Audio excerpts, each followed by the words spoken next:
Just a short time ago, I had the honor of presiding over the swearing-in of 5 new great American citizens. It was a beautiful ceremony and a moving reminder of our nation's proud history of welcoming legal immigrants from all over the world into our national family. I told them that the beauty and majesty of citizenship is that it draws no distinctions of race or class or faith or gender or background. All Americans, whether first generation or 10th generation, are bound together in love and loyalty, friendship and affection. We are all equal. We are one team and one people proudly saluting one great American flag. We believe in a safe and lawful system of immigration, one that upholds our laws, our traditions, and our most cherished values. Unfortunately, our immigration system has been badly broken for a very long time. Over the decades, many presidents and many lawmakers have come and gone, and no real progress has been made on immigration. We are now living with the consequences, and they are tragic, brought about by decades of political stalemate, partisan gridlock, and national neglect. There is a humanitarian and security crisis on our southern border that requires urgent action. Thousands of children are being exploited by ruthless coyotes and vicious cartels and gangs. 1 in 3 women is sexually assaulted on the dangerous journey north. In fact, many loving mothers give their young daughters birth control pills for the long journey up to the United States because they know they may be raped or sexually accosted or assaulted.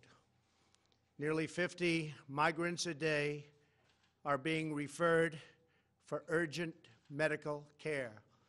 Vast quantities of lethal narcotics are flooding through our border and into our communities, including meth, cocaine, heroin, and fentanyl. Drugs kill 78,000 Americans a year and cost our society in excess of $700 billion. Heroin alone kills 300 Americans a week, 90% of which comes across our southern border. We can stop heroin. Illegal immigration reduces wages and strains public services. The lack of border control provides a gateway, a very wide and open gateway, for criminals and gang members to enter the United States, including the criminal aliens who murdered a brave California police officer only a day after Christmas. I've gotten to know and love angel moms, dads, and family who lost loved ones to people illegally in our country. I want this to end. It's got to end now. These are not talking points. These are the heartbreaking realities that are hurting innocent, precious human beings every single day on both sides of the border. As a candidate for president, I promised I would fix this crisis, and I intend to keep that promise one way or the other. Our immigration system should be the subject of pride, not a source of shame, as it is all over the world. Our immigration system should be the envy of the world, not a symbol of disunity and dysfunction. The good news is these problems can all be solved, but only if we have the political courage to do what is just and what is right. Both sides in Washington must simply come together, listen to each other, put down their armor, build trust, reach across the aisle, and find solutions. It is time to reclaim our future from the extreme voices who fear compromise and demand open borders, which means drugs pouring in human trafficking, and a lot of crime. That is why I am here today, to break the logjam and provide Congress with a path forward to end the government shutdown and solve the crisis on the southern border. If we are successful in this effort, we will then have the best chance in a very long time at real bipartisan immigration reform. And it won't stop here. It will keep going until we do it all. The proposal I will outline today is based on, first and foremost, on input from our border agents and Homeland Security professionals, and professionals they are. They know what they're doing. It is a compassionate response to the ongoing tragedy on our southern border. In recent weeks, we have met with large numbers of Democrat lawmakers to hear their ideas and suggestions. By incorporating the priorities of rank-and-file Democrats in our plan, we hope they will offer their enthusiastic support, and I think many will. This is a common-sense compromise both parties should embrace. The radical left can never control our borders. I will never let it happen. Walls are not immoral. In fact, they are the opposite of immoral because they will save many lives and stop drugs from pouring into our country. Our plan includes the following: $800 million in urgent humanitarian assistance, $805 million for drug detection technology to help secure our ports of entry, an additional 2,750 border agents and law enforcement professionals, 75 new immigration judge teams to reduce the court backlog of, believe it or not, almost 900,000 cases. However, the whole concept of having lengthy trials for anyone who sets one foot in our country unlawfully must be changed by Congress. It is unsustainable. It is ridiculous. Few places in the world would even consider such an impossible nightmare.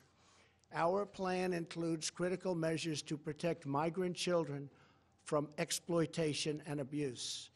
This includes a new system to allow Central American minors to apply for asylum in their home countries and reform to promote family reunification for unaccompanied children, thousands of whom wind up on our border doorstep.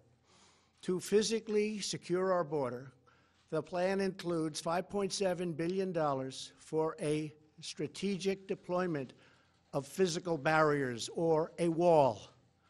This is not a 2,000-mile concrete structure from sea to sea. These are steel barriers in high-priority locations. Much of the border is already protected by natural barriers such as mountains and water. We already have many miles of barrier, including 115 miles that we are currently building or under contract. It will be done quickly. Our request will add another 230 miles this year in the areas our border agents most urgently need. It will have an unbelievable impact. If we build a powerful and fully designed see-through steel barrier on our southern border, the crime rate and drug problem in our country would be quickly and greatly reduced. Some say it could be cut in half. Because these criminals, drug smugglers, gangs, and traffickers do not stop at our border. They permeate throughout our country, and they end up in some places where you'd least expect them. They go all over our country. A steel barrier will help us stop illegal immigration while safely directing commerce to our lawful ports of entry. Many of these security ideas have been proposed by Democrats themselves, and all of them have been supported by Democrats in the past, including a physical barrier wall or fence. Furthermore, in order to build the trust and goodwill necessary to begin real immigration reform, there are two more elements to my plan.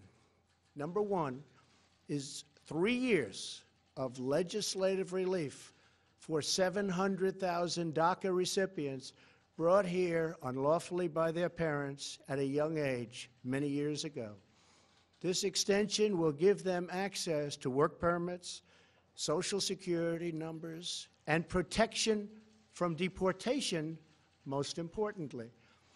Secondly, our proposal provides a 3-year extension of temporary protected status, or TPS.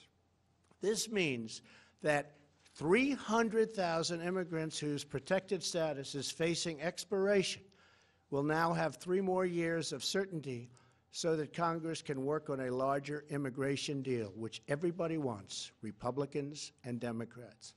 And our farmers and vineyards won't be affected because lawful and regulated entry into our country will be easy and consistent. That is our plan. Border security, DACA, TPS, and many other things. Straightforward, fair, reasonable, and common sense with lots of compromise. Senate Majority Leader Mitch McConnell has pledged to bring this bill to a vote this week in the United States Senate. Our proposal is not intended to solve all of our immigration challenges. This plan solves the immediate crisis, and it is a horrible crisis. It is a humanitarian crisis like we rarely see in our country. And it provides humanitarian relief, delivers real border security, and immediately reopens our federal government. If we are successful in this effort, then we can start the border project of remaking our immigration system for the 21st century. Once the government is open and we have made a down payment on border security and immigration reform starts to happen, I plan to convene weekly bipartisan meetings at the White House so we can do a finished product, a great product, a product that we can all be proud of having to do with that elusive immigration problem. Whatever we do, I can promise you this: I will never forget that my first duty and ultimate loyalty is to you, the American people. Any reforms we make to our immigration system will be designed to improve your lives, make your community safer, and make our nation more prosperous and secure for generations to come. Thank you, and God bless America. Thank you.